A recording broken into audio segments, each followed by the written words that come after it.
My Little Pony, Bluey, and Happy Tree Friends all have a lot of similarities. They have safe, mostly orchestral soundtracks, visually bright, soft color schemes, and they have very simplistic art styles. Because of this, they seem like they'd all be targeting the same audience, but Happy Tree Friends, unlike MLP or Bluey, subverts these expectations by not being wholesome. Secretly, it's a highly violent, shock gag focused cartoon for adults, meaning it has a completely different kind of appeal compared to MLP, where you'd watch for the characters, or Bluey for the very wholesome atmosphere. The core of HTF is dark, but its exterior is cuddly, though because of this, the question about HTF in particular becomes, can it keep your attention once the shock factor dissipates? And once it does, it becomes, is there anything left? Overview. Happy Tree Friends is a web series turned TV show turned back to web series, first created in 1999 by Mondo Media. A lot of its success was due to the fact that nothing like it at the time existed, and so people flocked to it in droves. Eventually it was put on YouTube, and the final official episode came out in December of 2016, so it had an insanely long run of 17 years, though there are still occasionally new episodes that come out every few years, like Too Much Scream Time from 2023. It had 5 seasons, with the first airing on TV and the other 4 online. It had comics, and it had a few video games and collaborations with a few massive video games like Dumb Ways to Die. Despite everything that encompasses Happy Tree Friends, I decided to strictly stick to the first season released on TV in 2006 with 39 segments. This is because this is most likely what we all saw as children, and because the show's purely episodic. Nothing except maybe some new characters are changed throughout the series, so watching 300 episodes online makes less sense than just watching what's the first official 39. With that context out of the way, I want to analyze what really works in the series before I get into my critique. Childish atmosphere plus incredible music. This show does incredibly well at making you think it's a kid's show, even during the shocking violence. It kind of feels like a creepypasta in that way, honestly. The art style and animation are the most obvious part of it, but it's also because everybody speaks with gibberish. So instead, to get ideas across, the writers wrote it in a way where, given the context of each situation, what the characters are trying to say with their gibberish is obvious and implied. You don't need to know any language to get the show, and similarly to shows like Pingu or Shaun the Sheep, anyone of any age can understand what's going on because of its reliance on visuals and said context. Jokes that don't deal with violence feel extremely in line with other kids shows. Happy Tree Friends strictly keeps it PG, and while I think on another level this is a flaw, it's a good way of continuing to subvert the expectations of an unknowing viewer before the violence happens, which is best done in episode 2-1 or episode 2 segment 1, episode 4-1, and episode 8-2. The orchestral tracks sound standard, the music is never startling, it's almost always playing, and it's always shifting speed or smoothly changing from track to track, which is also standard for kids shows like My Little Pony.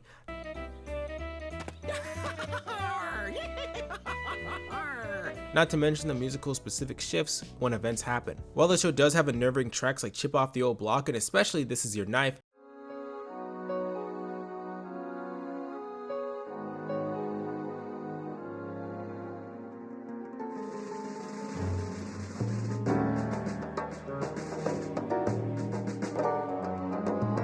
it still keeps the same safe, childish, almost wholesome vibe as all the others, which is what makes those tracks in particular feel so off. The music is one of the most consistent elements of the show, and it even stays this way when the characters are killed, though the music still does shift, change speeds, and distort to become darker depending on the situation, like in 4-1 where Lifty and Shifty trigger Flippy.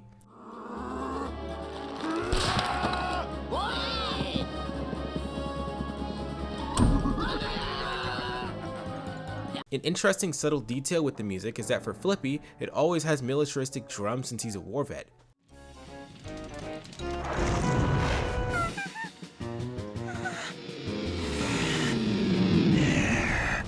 It's very clever since it signifies that Flippy's mentally still in whatever war he was in, but I'll get into that later. Overall, the show stays firmly planted into his aesthetic. Any parent would think that this is a show fit for young children, and the only way they'd realize it was messed up would be if they sat down and watched it with their kid. And they still might miss it because in a lot of episodes, it takes a while for the show's main gimmick to make itself known. And I know gimmick is a new, strong, pretty negative word here, but a lot of these positives are the show's problem, as this juxtaposition shock gag is all the show has had for 17 years. Gimmicks over merit. Most shows that are fondly remembered and enjoyed are so because of what they have in it and not because of what they are. Primal was a show about a caveman and a dinosaur trying to survive a deadly prehistoric world, and while people probably watched it just because of that, it had so much more than that. The unique art style, the great animation, and its one-of-a-kind use of completely zero dialogue despite succeeding at both being deep and a violent show for adults, with the simplicity brought upon from that writing choice made it stand out. Or how about an episodic show like Futurama? The main premise is that a dumb guy from the present got sent to the future, but people liked it because of the characters and the wacky, varied situations that are put in from episode to episode. Inversely, Happy Tree Friends' main appeal is this very juxtaposition, making it inherently a gimmick-based show. The whole bit is just this. Short-term wise, it could be interesting, but the big problem with gimmicks is that they get old fast and they're inflexible. Loud House was one of these gimmicky shows where the main selling point was that Lincoln, the main character, has 10 sisters and they all live in the same house. And since there's only so much you can do with that premise, it tried to expand into other directions that didn't just have to do with his hijinks with his siblings. The thing is, Happy Tree Friends outside of rare instances like 13-3 can't even do this because the point is that everyone usually dies at the end, and the whole thing resets because it's episodic. A show with one central gimmick like this can only be funny for so long, even if it's creative with how they use it. Flippy's death at the end of 13-3, Flicky giving a piece of Toothy's head to Cuddle casually in 2-1, or Handy's reaction to Cuddles losing his hand in 1-1 were all creative and funny moments that I literally laughed out loud at. But by episode 3, or just a measly 9 out of the 39 segments, it was putting me to sleep. Happy Tree Friends is massively popular, and I accidentally watched it as a kid, so I already knew the gimmick, and even if I didn't, by episode 1 I would've, and so these creative crazy deaths stopped being interesting quickly because I just got desensitized to it. The only moments I reacted to were intentionally disgusting ones, like 11-2 when Sniffles was being tortured by ants, 11-3 when Disco Bear pulled a hair out of his eye, 4-2 when Petunia went crazy and cut herself into pieces, 12-2 when the mole was stabbing Cuddles, and so on. But since that's the point, I suppose it worked. Good job, you made me want to turn off the show and never watch it again. Since there's no plot, real backstories, or anything substantial I could latch onto and think about, the only thing you can grab onto if you're like me and find gore gross are the characters. Happy Tree Friends characters are creatively used, though none of them have personalities. Similarly to the show, each one revolves around one gimmick. Some of them are better than others, and I think I could relate this to other specific issues and criticisms after speaking on these characters. I'll cover them all best to worst, though before that, become a member for $3 monthly if you want to see videos early or videos nobody else can see. On to Handy plus Bits versus Gimmicks. Handy's the funniest character since his gimmick is complicated, smart, and subtle, as you could halfway get it and find it funny, but still not fully get it at the same time. His thing is that he doesn't have hands, but off screen he can build and use machinery. But once he's on screen, he can't do this anymore because he's on screen and it wouldn't make sense. So when he needs to use his hands, he usually gives a frustrated expression to the audience since us being there inhibits his ability to do tasks. It's clever and maybe you immediately got it, but it took me a moment to notice. It's not spelled out, and it's also not all he has. He wears a hard hat everywhere which protects him, but it never actually saved his life. And characters often try to grab his hand in desperate situations, but of course he doesn't have one, so it always fails. Because this joke of him is more layered than everyone else, I'd say it's more of a bit, with the difference between that and a gimmick being the complexity of the joke and the familiarity as opposed to a single funny or crazy thing someone does. Because of this, bits take a little longer to understand, but it's funnier for longer when it's referenced because of how it's set up, which almost completely nullifies the usual fact of a joke getting old when you use it too many times. Bits still can get old, but the best thing about him is that he's not overused. Handy appears enough, but he's not important in most episodes, like Lumpy or the Mole for example. And if most characters had more complicated, less super straightforward bits like Handy, then I think I would have enjoyed the show a lot more. I'm not saying you need a high IQ to understand Handy or anything, but it's honestly missed potential since more complicated jokes that are subtle should have been more prevalent in a series that's intended for adults. Outside of him though, it's mostly 1D gimmicks here on. Mime plus Creativity. The Mime's gimmick is really simple, but with how it's used, it's probably one of the funniest, with the only flaw being his overuse. He's a mime, so he doesn't speak and he acts just like a mime. And with this, the writers show off how creative they can be with their characters. Episode 7-3 is one of the funniest since the mime continually gets jobs and screws things up in actually unguessable ways, despite me knowing his gimmick. I didn't at all expect Disco Bear to literally walk into class, since I thought Mime was just cleaning nothing again. I didn't expect him to literally throw nothing while he was a lifeguard, trying to save Sniffles. In the end where Crow Marmot brought the unicycle he wanted and just left on it was funny too. Another good Mime episode is 4-3, where he was the only person to call the phone in a house where a fire was happening. Though of course he couldn't say anything since he's a mime. And even smaller moments where he's not a highly important character, like 4-1 are great. They could have just made his house regular, but instead it's all empty since he just like mimes everything out. The show can be creative at times within its gimmicks, but not every episode is as creative or as funny with its characters that could have a lot of potential like Mime. Instead, most of the episodes are the opposite of creative and pretty predictable with their jokes. In 9-3, it was obvious that after Cuddles stopped at the train and said, "Phew," he was gonna die right afterwards. In 6-1, given how the show is, it's obvious that once Cuddles again hops in this hole, he's gonna die. In 8-2, when Nutty bites the jawbreaker, it just makes the easiest and most obvious joke of his jaw actually breaking. Happy Tree Friends is equal parts very creative because of what they do with the gimmick of the show, but also uncreative because of the gimmick of the show.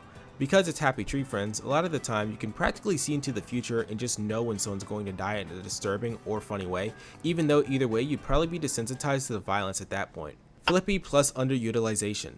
Despite being the most recognizable Happy Tree Friends character, in the TV version he only has 5 appearances, 2-1, 4-1, and in 13-1 through 13-3. Flippy's the most popular character because of his gimmick, which is very simple, but it's easily the best 1D1 out of everyone. He's a war vet with PTSD, so certain things trigger him, and once he's triggered, he flips personalities to become Flicky, a super powerful murderous monster. I like it because he's the only character that goes out of his way to kill others, and because his abilities are extremely broken and absurd. In 13-2, he casually stops a plane propeller with his hand and uses it as a bat to kill Giggles. In 4-1, he cuts either Lifty or Shifty, I don't know which one, with a Christmas cookie. In 2-1, literally 4 minutes out of the 7 without any violence juxtaposed to Flicky coming out and killing everyone with the music staying the same makes the moment way funnier than a lot of other instances of gore. This episode is the best example of the show using the juxtaposition because the majority of the episode is so peaceful. His only problem is that when you see him, you know what to expect, and he always takes over as the episode's focus. I think the writers knew this, so they only ever used him 5 times, when I think this one should have been used more instead of it being rare. For example, 13-2 is one of the funniest episodes because of the absurd ways everyone's setting Flippy off, and because it kind of feels like people are trying to, is they don't know he's a war vet with PTSD. Plus, the way he kills people within the episode are so extreme and wacky that I couldn't help but chuckle at moments like Giggles just getting the eye smacked out of her head, or Nutty being filled with water and popping, or Mime being set on fire from the inside and still not screaming since he's so dedicated to his performance. Maybe 2 to 3 more appearances could have helped, especially with 13-3, where the point is that Flippy is trying to fight his evil PTSD demon. We as an audience could have appreciated this more if we just had more Flippy in general. The mole plus creative bits get old too. He's a mole, so he's blind. They tell a lot of blind jokes with him, and he's always in jobs that require eyesight. I noticed this, but I didn't really realize it until episode 9, so I found it funny once I decided to put the dots together, though once you realize it, it gets old really quick due to its overuse. The mole is easily the second most used character in the show, so even though his shtick is creative and unique, it gets tiresome quickly. He's the most complicated character under Handy, but what sets those two apart is again the frequency. Handy's not in most episodes, but the mole is, and his impact comedy wise could have been better if it was like Flaky instead of him more times, since Flaky's a very inoffensive, uncreative character that just fills out the cast like Cuddles or Giggles. This way, the mole's appearances could have been more special and unpredictable, which naturally would have made his inclusions funnier like Flippies or Splendids, but it's not what we got. Pops and Cub plus one-dimensionality. These two have the most one-dimensional joke, and it's probably the worst. Basically, Pops is Cub's dad, and Cub's a baby, so he often puts himself in danger. Pops always tries to save Cub, but he always gets him killed. This is their whole dynamic. Every time we see these two, we know that this is the punchline, or it'll be a whole segment's worth of Pops doing absurd things to save Cub and failing. Initially it was funny too. Pops saying no after his son dies indirectly by his hand made me laugh, but that's all he is. He's not even rarely used like Crow Marmot, and because of that, this bit stopped phasing me and began making me yawn.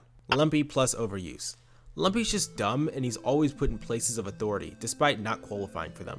This is a simple enough gimmick, but the problem is that he's basically in every single episode. And in all of them, he's a big reason as to why things go poorly. With a gimmick this simple and a presence so prevalent, he feels like more of an annoying crutch for the writers so they can get the crazy deaths rolling rather than another silly character. Notice that the best, most funny episodes don't have a major Lumpy presence in them. 13-3, 7-3, 6-3, 4-3, 2-1. Do I need to go on? Now 13-1 is very Lumpy focused, but it is a pretty good episode, which is very rare. It's almost like a one of a kind. It's like finding a 4-leaf clover, but I think that it's mostly good because Flippy's in the episode and they use him in really funny ways. If Flippy just wasn't in the episode just would be as good as average Lumpy appearances. The only episodes with Lumpy as a primary or important character that are alright are 9-2, 5-1, and kind of 12-3, though in all of these, it's not even because of Lumpy. 5-1 is so funny because of Giggles and because she keeps putting herself in situations where she should definitely die, but she just doesn't until the end. 9-2 is a good episode because of how good the concept of it was, and 12-3 still isn't that good, but it's carried by Lifty and Shifty. Lumpy sucks because he's an uncreative crutch for the writers, and in each episode where he's important except like episode 2-3 where he's not even that important, we already know how things will unfold, so he's not fun to watch and it doesn't add much. Others. Splendid's one of my favorite characters since he's basically Homelander, since he unintentionally kills everyone he tries to help. He only appears 3 times, so he's never overused either, and his concept is distinct enough so that each time he's on screen, it's actually entertaining. I wish there was like an episode with Splendid and Flippy though. That'd be so funny. Lifty and Shifty's gimmick is that they rob people and will do anything for money. Well, it's really simple. They're used in a lot of creative situations, like in episode 3-3 where they steal treasure from Russell, or when they rob people on Christmas and encounter Flippy in episode 4-1. While watching, I was actually surprised a lot at the time at how horrible they are to each other, and I attribute this partially to the fact that they're not overused. Crow Marmot was one of the funniest characters. His bit is that he's stuck in a massive ice cube since he's a caveman, so when he's on screen he can't do anything. But once he's off screen he can do a variety of athletic and skilled things.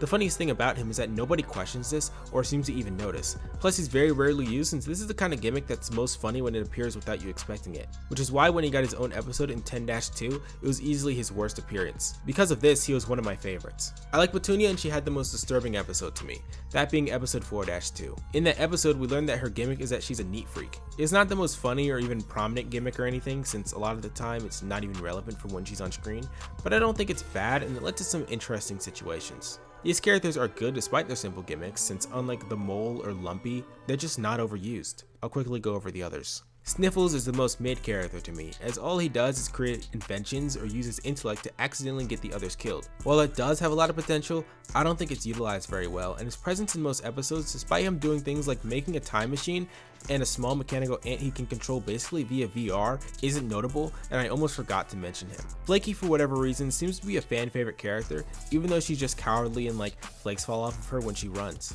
There's not even that much you could do with a bare bones weak gimmick like this, and that's why she only had a single focus episode, that being 11-1. Disco Bear has 2 gimmicks. For one, he's overweight and he eats very unhealthily and he wants to lose weight. And for 2, he's always trying to impress Petunia and giggles whenever they're around. No, he always fails. He also says "oh yeah" a lot. Oh yeah. They're some of the most passive gimmicks, only second to Flaky, and I only remembered him because of episode 11-3 where his eyes grew hair because of a potion and he sliced them off. Horrifying. Nutty just likes sweets a lot. He'll do anything for some sugar, he's always giggling, and he has a lazy eye. He's like the most balanced character I'd say, not too memorable, but definitely not annoying. And he has his fair share of funny and unfunny or disturbing moments. I think finally there's Russell. He's the most forgettable character, especially in comparison to everyone else. His gimmick is very passive as he's just the pirate, and when he's important for an episode, you know that they're going to be doing something ocean or sea related. He also has 2 peg legs and says yarg a lot, which was funny at first, but it got old quickly, even though again, he has rare appearances. Cuddles, Toothy, and Giggles don't have a gimmick. Well, Toothy does have one, but it's the most passive. Is that usually his teeth will be the first to be damaged, unlike everyone else. They're just there to die or act how the episode needs them to. Characters conclusion. The show has plenty of characters, but the quality of them isn't consistent. Handy is great because his joke is very layered and you wouldn't piece it together instantly. But then we got ones like Pop and Cub or Lumpy with gimmicks that are highly predictable and boring. Due to the overall low character quality, it damages any reason to enjoy the show outside of its gore, and with most like Nutty, Russell, and Sniffles, I almost forgot to mention them. Unlike really good classic shows like Ren and Stimpy, a show that's also gross, the characters leave basically no impact whatsoever. Maybe that's intentional since everyone dies in each episode, but even if it is, it still adds to the show getting old fast. Tiredness plus target audience fail. With extremely one-dimensional characters, a loop that surrounds one shot gimmick for every episode, and then everything else is not at all striking since it's stylistically imitating an average modern kids cartoon, I just got tired of it quickly. This is coming from someone who, yes, isn't a fan of gore, so maybe I was destined to not like the show, but even if I liked cartoon gore, it would have been better if there was just more than that, and when a comedy is only funny occasionally, then it just makes you annoyed or want to sleep. When the show's not being absurdly cruel like in 11-2 and 3, or 4-2, or in 8-2, it just becomes boring. Some parts were hilarious, some jokes were creative, and some of the gore made me chuckle. I've already gone over those examples. I get why people like the show and I can sympathize with enjoying it, but all jokes become stale, you know. And with the show where it's just a single joke stretched over for 4.5 hours, the only way I could see it being enjoyed is in really short bursts. That's totally fine, it's just not my thing. But this is part of why I think it failed at keeping its target audience. It's supposed to be for adults, but it's clear that mostly kids watch it if you look up the show. You can tell by the animations and the art styles of the fan art. I think it's because there's not much an adult would enjoy in this show for long enough to stay and say, yeah, I'm a fan of that.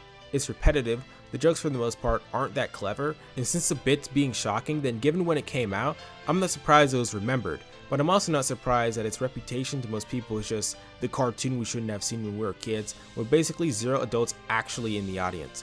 It's ironic, but it makes a lot of sense. It's basically the inverse of MLP. That show was for kids, but a lot of adults liked it back in its heyday because it had good characterization, memorable dialogue-based jokes like 20% Cooler, which was a bit in the fandom, and consistent callbacks despite being episodic. Happy Tree Friends has no dialogue, no real characters, and it centers around a gimmick that gets old by episode 3. Why would anyone older, i.e. people who usually enjoy wittier humor, watch a show like this for any length of time? Why it worked in 1999 plus if it was released today. 1999 had no other cartoons like this, and so it's completely shocking and surprising to see something so violent and wild, especially since the internet was so new. This is definitely part of why the show got so monumentally successful, as it was both unique and disturbing at the time. But if it released today, it'd most likely be underground like how Pretty Blood or Turbo Mouse is now, or it simply wouldn't get much traction since the jokes are very repetitive and it's not trying to do anything special like how those wanted to. If it wasn't old or on Netflix back in the day, nobody would know about it. Its legacy and when it came out are 90% of why this cartoon is mainstream and highly recognizable to any internet user under 25, no matter if they like it or not. Conclusion. While I didn't watch all 300 or so episodes and stuck to the original 2006 TV run, I still think that that's more than enough. The show is just one trick, the characters all have one trick, and while it mixes up the characters to stop itself from going stale, it doesn't really work and never goes past its main thing. I don't think it's bad per se, but it's not good either, and I'd never recommend it to anyone. Parts of humor are subjective though, and again, if you like it, that's fine. I'm just coming at this as someone who wanted to see if there's more than just the violence to enjoy. But there's really not, and my predisposition to disliking gore doesn't undercut my main criticism of the show anyway. On other news, subscribe, like the video, comment, join the server, become a member, and check out my previous reviews as well. If you don't know them, basically imagine if the show was trying to be serious instead of funny. May God bless you, and have a good day everyone.